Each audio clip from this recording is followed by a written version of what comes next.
বউ, তুমি সাবধানে থেকো। আমি এবার মাঠে যাচ্ছি। আমি ফিরে না আসা পর্যন্ত তুমি বিশ্রাম করবে।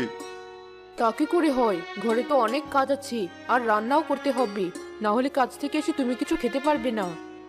ওসব নিয়ে তোমাকে চিন্তা করতে হবে না একদম।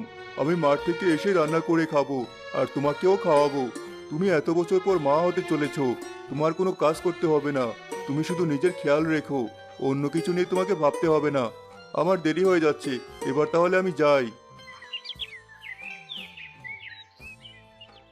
যেদিন থেকে আমি সন্তান সম্ভাবনা হয়েছি, সেদিন থেকে এমন পাগলামি শুরু করেছেন। এমন করছেন যেন আমার অসুখ হয়েছে, আর যেন কারো সন্তান হয় না। যাই হোক, আমি তাহলে শুয়েই থাকি। না হলে এসে যদি দেখে একটা কাজও আমি করেছি, তবে আর তার কথাই বাঁচা যাবে না।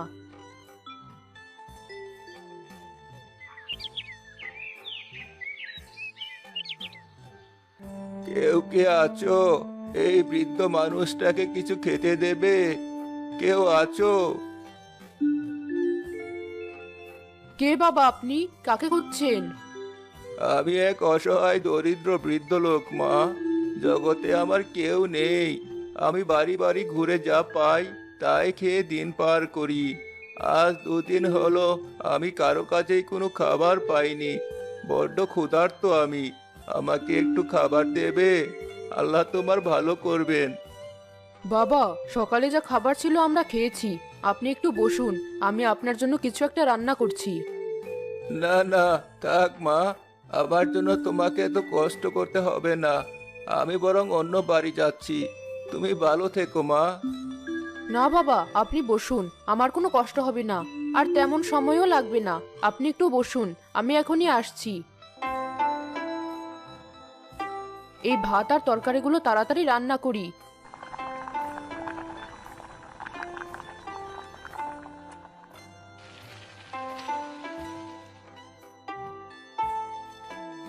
বাবা, এই নিন আপনার খাবার, খেয়ে নিন।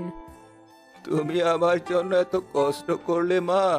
আমি জানি তোমার স্বামী তোমাকে অনেক ভালোবাসে, আর সে তোমাকে কোনো কাজ করতে দেয় না।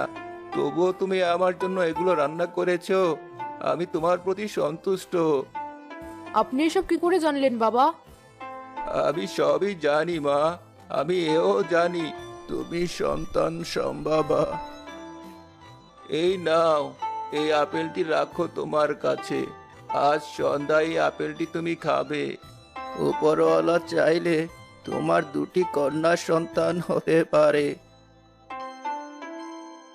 আপনি খাবেন না বাবা? না মা,